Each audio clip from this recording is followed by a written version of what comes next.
સાબરકાંઠાના વડાલીના વેડાછાવણી ગામે પાર્સલમાં બ્લાસ્ટ થતાં પિતા પુત્રીનું મોત, 3 ઘાયલ। સાબરકાંઠાના વડાલી તાલુકાના વેડાછાવણી ગામનો બનાવ। વડાલીના વેડાછાવણી ગામે ઓનલાઈન આવેલ પાર્સલમાં થયો બ્લાસ્ટ। ઓનલાઈન મંગાવેલ વસ્તુનું પાર્સલ ખોલતા થયો બ્લાસ્ટ। બ્લાસ્ટના પગલે 2 મોત, અન્ય 2 ગંભીર રીતે ઘાયલ। બ્લાસ્ટમાં ઘાયલને વડાલી બાદ હિંમતનગર ખસેડાયા।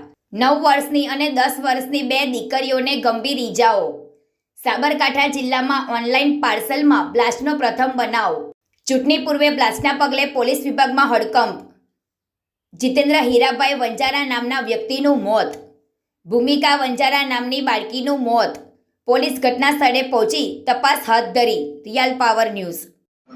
આ ઘટના બની સાહેબ, આમાં મારા દિયરનો હોમ ઘર ને મારું આગળ ઘર, બરોબર કે એક ક્યાં છે રિક્ષાવાળો આવીને આપી જો કોઈક આવીને, રિક્ષાવાળાને અમે જોયું નથી, પણ એ છોકરાને આપ્યું ને, એ છોકરો કોઈક ખોલવા ગયો કે છોકરા શું કરવા ગયો, બરાબર એમ ફૂટ્યો ને એવો છોકરો ત્યાં તો મરી ગયો।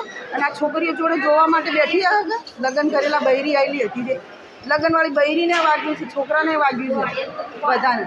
તે મારા દિયોર હતા ને, એ નાનજી કરી નોમ છે, એ મને કે ભાભી અહીંયા આવજે કે જીતું પણ એક્સપોર્ટ થઈ ગયો। હું તો જીતુને જોવા જઈએ, આટલામાં તો આ છોકરીઓ છે ને એકદમ એ થઈ ગઈ।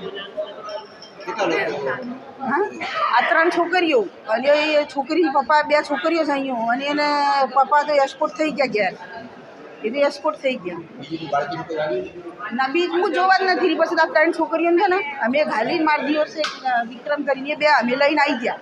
પાછળ વાગ્યું, એ પાછળ આવતા એ આપી છે, અમે જોયું નથી। મંગાવી કશું જ નથી, મંગાવી કોઈ નથી, પણ એ આપી છે રિક્ષામાંથી। તે ભાઈ ખોલ્યો, જીતુ કરીને નામ છે, હીરાભાઈ જીતુ। મારું નામ ભટ્ટીબેન। એ અમારા જેઠનો છોકરો થાય, જેઠ। વડાલી સરકારી હોસ્પિટલમાંથી 3 દર્દીઓને રિફર કરવામાં આવેલા હતા। એમાં એક 11 વર્ષની બાળકીનું રસ્તામાં આવતા મૃત્યુ થયેલું છે। બાકીની 2 બાળકીઓની સારવાર ચાલુ છે। અમારા ડૉક્ટરની ટીમો કામે લાગી ગઈ છે, બધાની સારવાર ચાલુ છે।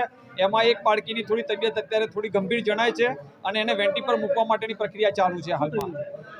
એમના સગાવાલા તરફથી એવું જાણવા મળ્યું છે કે કોઈ ઓનલાઈન પાર્સલ મંગાવ્યું હતું, જે બ્લાસ્ટ થવાથી આ લોકોને દાઝા છે એવું જાણવા મળ્યું છે। જે બાળકી છે એની સ્થિતિ કેવી છે? અત્યારે 2 બાળકી છે, એમાં એકની થોડી ગંભીર પરિસ્થિતિ છે, પણ સારવાર ચાલુ છે। કેટલા મરી ગયા? એક મૃત હાલતમાં લાવેલા છે। વડાલીમાં તો મને બહુ ડિટેલમાં ખબર નથી ત્યાં શું થયું છે।